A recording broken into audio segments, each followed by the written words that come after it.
Steinmauer Family LLC versus Villa Bellini Condominium Association, Inc., 3D 16-0706.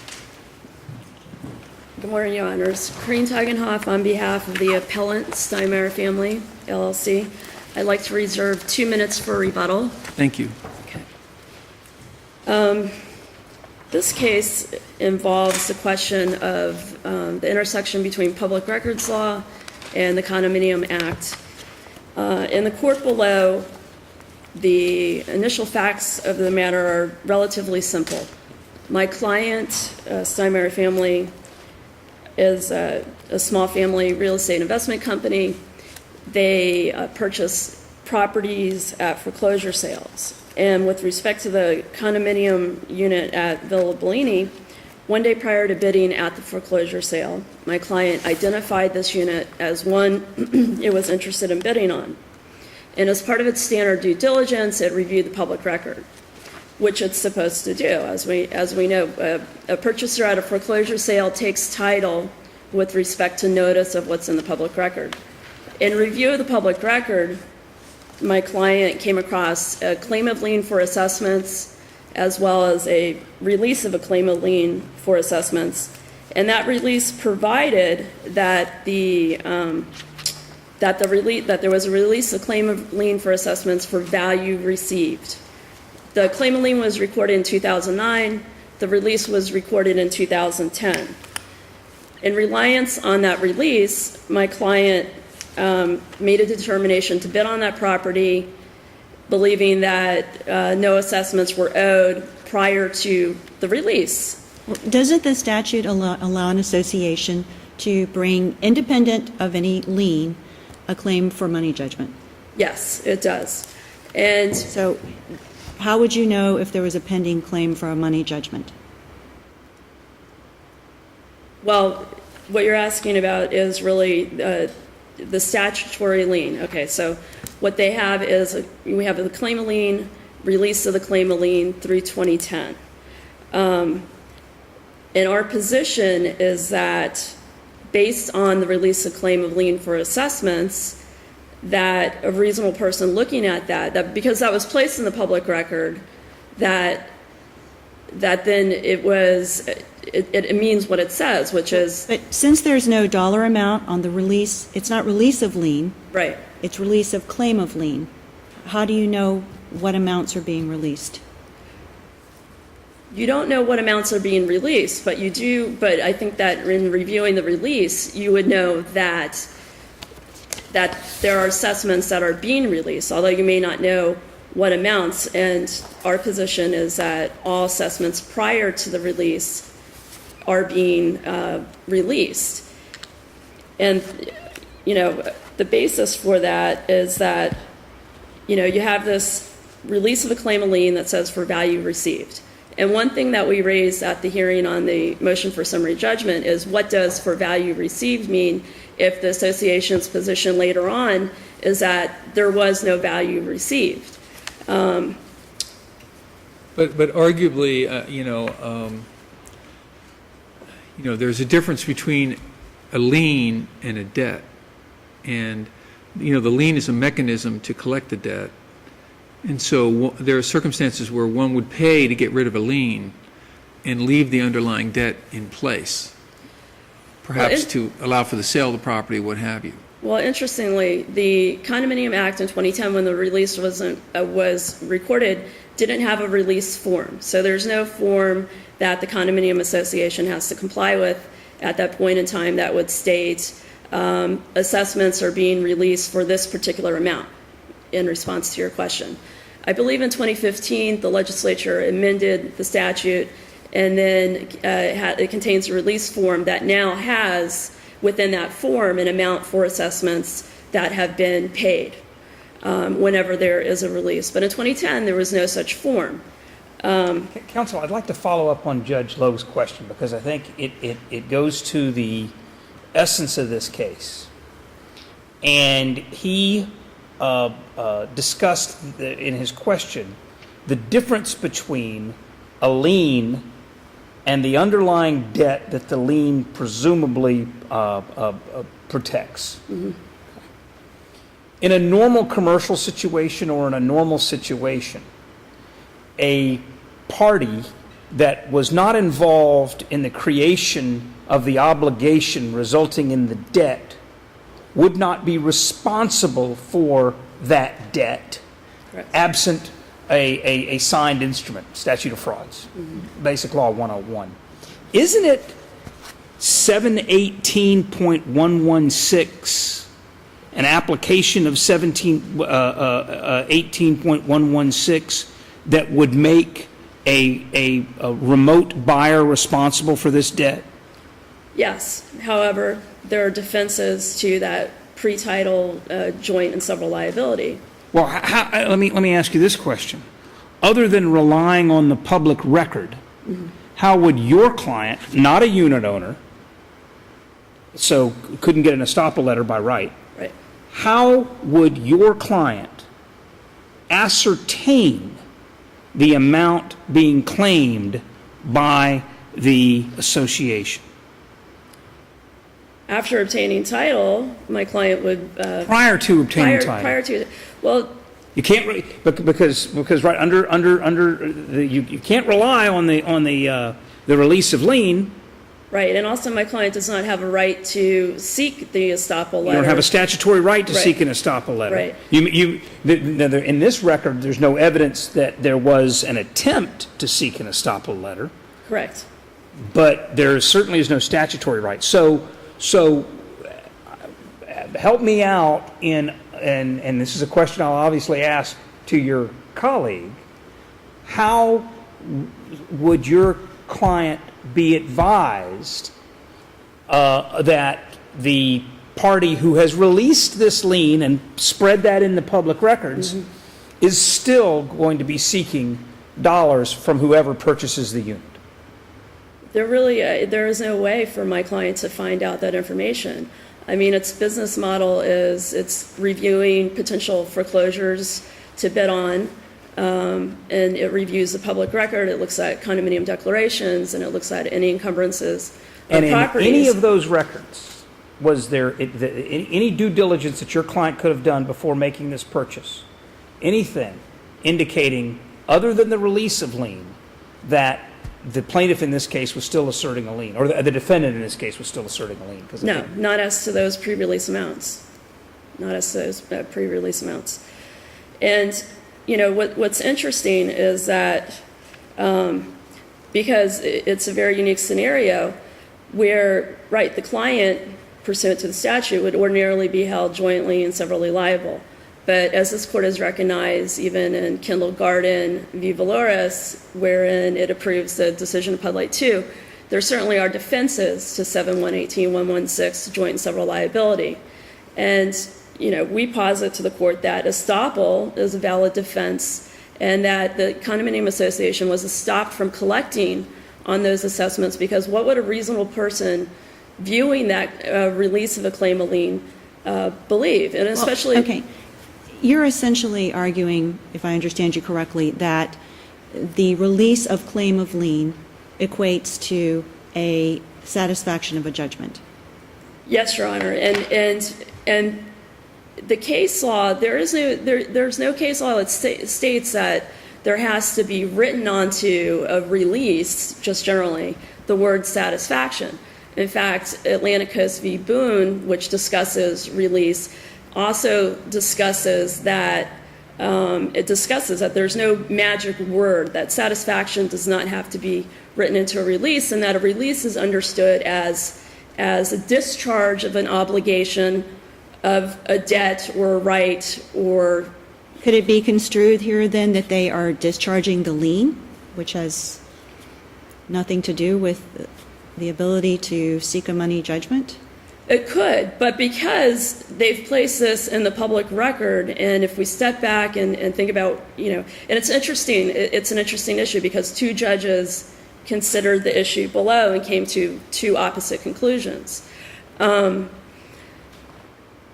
You know, one thing that we can look to guide us is that because we're dealing with an innocent third party, here my client, if we look to, for example, the court's, this district's case, Continental Casualty v. Associated Plastics. It's a mechanics lien case. And in that case, there's an owner, a contractor, a subcontractor.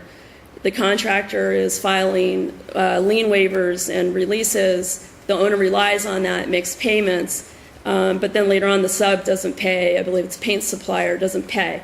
And then they come back and file a lien foreclosure against the owner. But The here, court- there's no lien foreclosure. This Right. lawsuit is not a lien Right, foreclosure. but the point that I'm getting to is that then the third DCA holds that, that the party that bears the loss is the party that put this sort of misleading information out there in the public record. And although that case doesn't explicitly hold or discuss money damages, I mean, it's clear that from the opinion that was the end of the case, that paint supplier cannot then turn around and try to seek under a breach of contract theory the money damages. Are there scenarios where a release of a claim of lien could occur for reasons other than payment? I think at the original hearing on summary judgment, there was some argument that the association wasn't sure whether the lien was valid because maybe a prior board member had Yes. recorded it improperly. And actually, Your Honor brings up a very important point, which is there has been a lot of speculation and assertions by counsel, but never at any time as to the intent of the lien.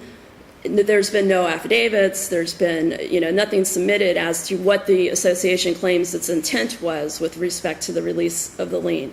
And yes, there was speculation that these were done in error, that they weren't sure whether or not there should have even been a claim of lien on the property. Isn't that their intent then, to not have a fraudulent lien in place? Right, but what they're doing at that point in time is they're putting in the public record, they're placing the whole world on notice that if you read the claim of lien and the release together, it says for assessments for value received. And for an innocent party, a bona fide purchaser for value is not only, under the duty to review the public record, an innocent purchaser for value at a foreclosure sale is also under the protection of the public record. And so, I hear you, but in a way, that somewhat begs the question in terms of, is a release of a lien the same as a release of a debt? well, And is a release of a lien the same as the satisfaction of a debt? And I have to admit, I think I would have assumed they were the same before reading this case, but now your opposing counsel has cited some cases like Mac Industries, which seems to say the release of a mechanics lien is not a release of the underlying debt. It's just a release of one mechanism for collecting that debt. well, one of the cases actually cited by counsel, which is out of I believe it's Northern District of Alabama, where they're reviewing Florida law, where the court holds that the lien is not a satisfaction of debt. Interestingly, that brings us back to it's not directly on point because we're not dealing with an innocent purchaser for value who's reviewing a public record. You're dealing with persons who already know. But also, Is that how it's handled in Florida on foreclosure sales, or is it caveat emptor? Florida is caveat emptor, but caveat emptor is qualified by, again, that the foreclosure purchaser has a right to has a duty and takes title with respect to what's in the public record, and is also protected by what's in the public record. That case is Cape Sable v. McClurgy. It's an old Florida Supreme Court case. Getting back to the Alabama case, what that court does not hold that the amounts that have been released can be the subject of a breach of contract action. Importantly, that court holds that the other amounts, the additional amounts beyond the release, beyond the $88,000, I believe that's set forth in that release, can be the subject of a breach of contract action. Not the amounts that are the subject of the release. That's done, that's over. In no way does that court hold that you can go back and claim damages or file breach of contract action for those amounts that are in that release. And counsel, speaking of done and over, we've let you go way over your time, but we'll reserve a moment for rebuttal. All right, thank you, Your Honor. Thank you.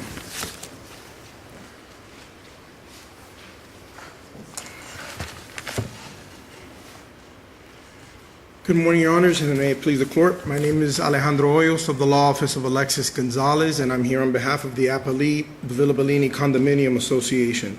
I'm going to touch on a few points that have been raised so far. First and foremost, what the release actually says. As Judge Logue pointed out, it's titled a release of a claim of lien, and the action that is in a sense embodied by the document is only the releasing of the lien. If the document is read as a whole, there's been a lot of partial quoting throughout this case, but if you read the document as a whole, the document starts off by identifying the claim of lien. As part of that identification, it includes the legal description of the property and the address. And it still continues to describe the claim of lien as for assessments against the described property of Miss Margarita Izquierdo, which is the prior owner. At that point, there's a comma, and then it continues, because this is one sentence, the whole release is one very long sentence. It states, for value received, this claim of lien is hereby released. So they spend most of that sentence describing what the claim of lien was. The claim of lien was for assessments owed by this prior owner, Margarita Izquierdo. Then it says the lien is released, the claim of lien is released, and it does state for value. It does not state that the assessments are satisfied. It does not state. It doesn't say the underlying debt remains in place. It does not. And we reserve the right to collect it against Izquierdo and anyone who buys the unit. No, it does not, but that is because the document is worded in a way where the only action that it's reflecting is a releasing of a lien. And as Judge, you pointed out, there's a difference between the lien and the debt that it secures. So while it might not be specific as to the value that was received in exchange for releasing that lien, nowhere does it state that any portion of the assessments are part of that value. It doesn't even say that it was payment of funds. So Now, taking up your opposing counsel's argument, how does a prospective purchaser at a foreclosure sale looking to buy condominium units ever know what they're getting? they never do. I mean, there could be situations where you're buying a property in a foreclosure sale where there are no releases of lien filed at all, and it's still in a condominium unit. Is the assumption then that because no claim of lien was filed, that no assessments are owed? The claim of lien is not mandatory in the statute. The statute gives the association a right to file a claim of lien to secure that debt, those unpaid assessments. It doesn't make it a condition precedent to suing for those assessments. And as Judge Lindsay pointed out, it gives them the alternative to sue for the assessment or to foreclose on the lien. It even says you can sue for the assessments and you're not waiving your lien. So in addition to that, and something I wanted to address, Judge Scales, you pointed out how would they have found out if they had any doubt in reading that document, because the document doesn't say that the assessments are paid. It simply says they receive value. It was pointed out early on in this case in discovery in 2013 that there is a statutory provision that contemplates a situation where a prospective purchaser of a unit may seek that information. Specifically in 2012, when they bought this unit, 718.111, which is a separate statute and it's titled the association, goes into the different obligations of the association. Now, specifically in section 12 of that statute, it identifies all of the records that the association is obligated to keep. And in there, it includes the history, the account history of every unit. Now, if you move on a little further in that statute, it gets to a point where it states. Which section? I have the statute in front of me. Okay, subsection E1 of, again, section 11, is a very long section. We're getting almost to the end of the statute at this point. It's 718.11. 3 ones. It states, the association or its authorized agent is not required to provide a prospective purchaser or lien holder with information about the condominium or the association other than the information or documents required by this chapter and made available or disclosed. Now, that chapter is the one prescribing the record keeping for the unit. So as was pointed out by predecessor counsel, in this case right at the inception, there was an avenue to request an estoppel. It even That section E1 of section 12, subsection E1 of section 12, even talks about the amount of money that the association can bill this prospective purchaser for that information. So you're saying 718.111E12? It's 718.111.12E1 is the one that mentions prospective purchasers, and 12E is the one that outlines all the records that must be kept. Now, in addition to that, the record has an affidavit of the property manager at that time who confirmed that had they requested an estoppel, they would have received one. That same manager, there's another affidavit of that manager in the record where she confirms that someone from the Steinmauer family LLC, this company that's in the business of buying foreclosure units, had visited the property prior to the foreclosure sale and had walked the grounds with the manager but made no inquiry as to amounts that were owed on the different units. So we've got a situation, however, where we go back to the release of lien, because their defense is here to the summary judgment and their liability, their joint and several liability, which they admit is undisputed under the statute for any unpaid assessments from the prior owner,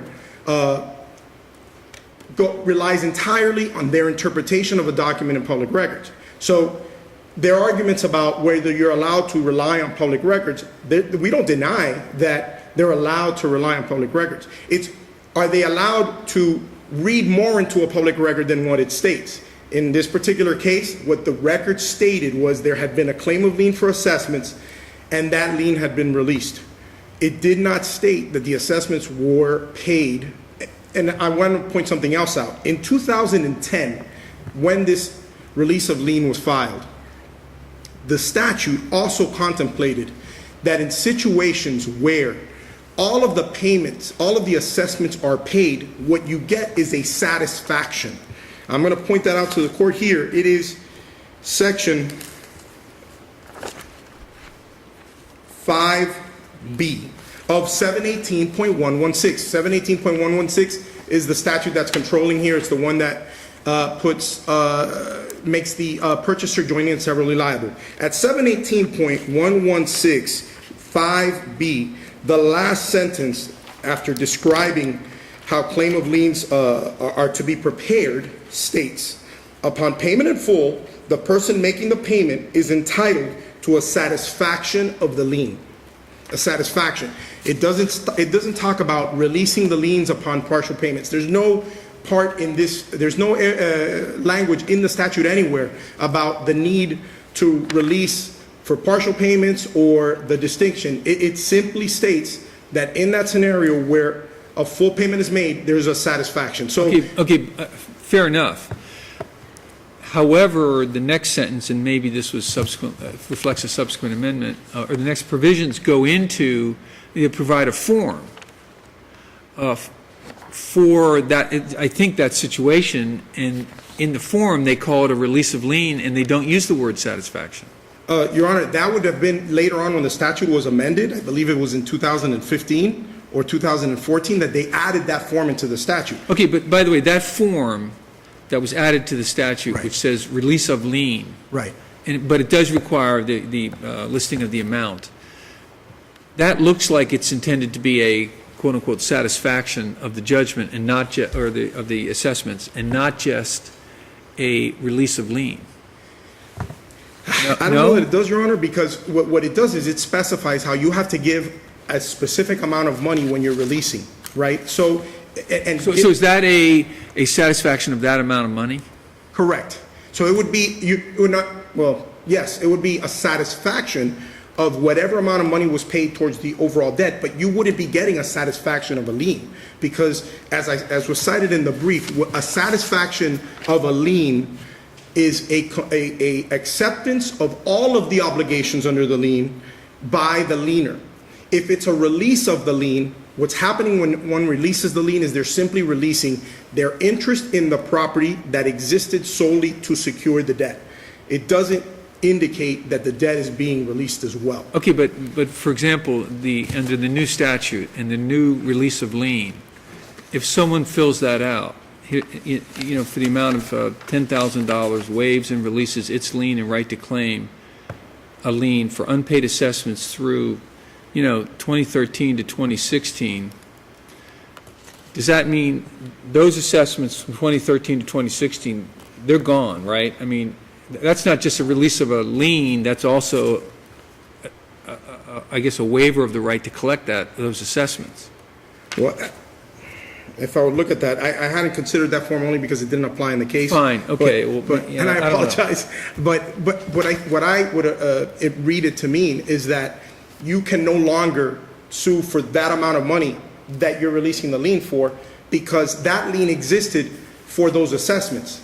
That doesn't necessarily mean that the assessments are deemed satisfied. I think it would have to state that the assessments are deemed satisfied, or Okay, but under this new release language, which doesn't apply, right. Condominium files a release of lien, we got paid $10,000 for 2013 through 2016. I guess that would mean the condo cannot sue the new buyer for those assessments, I would guess, even though it doesn't use the term satisfaction. I think there'd be more language in there clarifying that. So in other words, it wouldn't just say, we've released $10,000 for this claim, we received $10,000 for a claim of lien that secured unpaid assessments of $30,000, and we are therefore releasing the lien. I don't think that would mean that the $30,000 liability is satisfied. I think it would mean that $10,000 of it is. I think the language would have to specify that we've received $10,000 Okay, and in receipt of that value. Going to that, there was some back and forth in the record about opposing counsel's client trying to pay the association, and they would not accept the money. Can you address the affirmative defenses with respect to the fact that they tried to give money, they had to get a court order to deposit money? Okay. What the defense asserted was that they were barred from recovering those amounts that were represented as post-release of claim assessments, because by the time they filed their answer, they have tendered this check of $5,000+ stating that they refuse to pay, that they're not going to pay the pre-release assessments and that they're only going to pay the post. At that point, predecessor counsel chooses not to deposit that money and to return it back to them. What ends up happening is before he turns it back into them, they filed an affirmative defense that said that they were barred from seeking those amounts because those amounts had been paid. But after the affirmative defense was asserted and after it was filed in court months later, the predecessor counsel at the time turned that check back over to them, presumably because he was in fear of an accord and satisfaction situation, given that the disputed amount was significantly greater. The disputed amount was roughly $15,000 and change, and what he had done was tender $5,000 and say, this is all, we're not paying any of that prior amount, we'll pay this. And he had also paid only a portion, they had only tendered a portion of the legal fees sought. So he turned it back over, and Because he felt if he accepted those, then he was Correct. agreeing to the amounts they thought were in dispute. correct. So at that point in time, once he turns it back over and payment is not accepted, that affirmative defense is pretty much rendered moot because it only pertained to those amounts that they had sought to pay with that check, which were not the total. All right, well, thank you. We let you go over your time, but thank you very Okay. much, counsel. Thank you, Your Honor.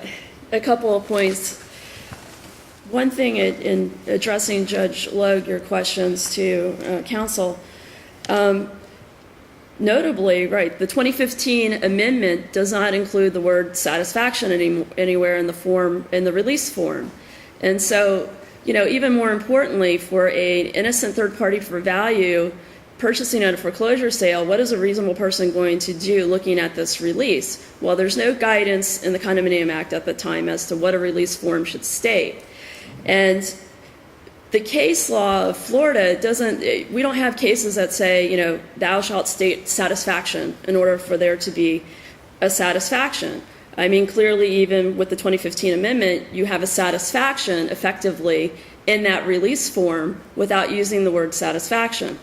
And Atlantic Coast v. Boone, the Florida Supreme Court case, I believe it's 1953, there's a discussion as to release versus satisfaction, and that the magical words satisfaction are not necessary for there to be a release. And a release is defined as a liberation from an obligation, duty, or demand, the act of giving up a right or claim to the person against whom it could have been enforced. So we're not dealing, the cases cited by counsel that deal with satisfaction means X. Again, even in those cases, it's not that you can come back and sue for breach of contract on the amounts that have been released. In this case, we don't know. It just says, as of this date, there's a release. I hear you, and yet I can think of circumstances where parties might want to get the lien off a piece of property, and so there'd even be a payment to get rid of the lien while they still want to leave the underlying debt in place. For example, I'm going to buy a piece of property. There's a lien on it or a mortgage on it. Hey, I'll pay you to drop your mortgage, and I don't care if you continue to go against the mortgagee on debt. Because all I'm trying to do is free up that property from the lien. Sure, Judge Logue. The difference is that in that case, the person for whom there's a satisfaction knows that they still owe the money. In this case, we have an innocent party. We don't have Izquierdo, who is the original owner. We have an innocent party relying on what's in the public record. Does this release of lien, would it discharge Izquierdo as well? That's an interesting question, and I believe that the association has already conceded that they couldn't foreclose against Izquierdo on she might be a judgment release, proof. right? Well, isn't there a 1-year limitation? Once you file the release of lien, you have a year to foreclose on it? Yes, there is, Your Honor. Absolutely. Having released her, that's a different factual scenario than what we're dealing with. What we're dealing with is a party who has no knowledge, is not privy to whatever's going on between Izquierdo and the condominium association, who is reviewing the public record. And by the way, that is contradicted in the record as well, that my client went to the association prior to bidding on the unit. That's actually in dispute. And with respect to the idea that one day prior that somehow the bidder here, my client, could find out what the amounts are, they're just going back to what Judge Scales discussed before. There just is no way for the client to do so. It's a hypothetical.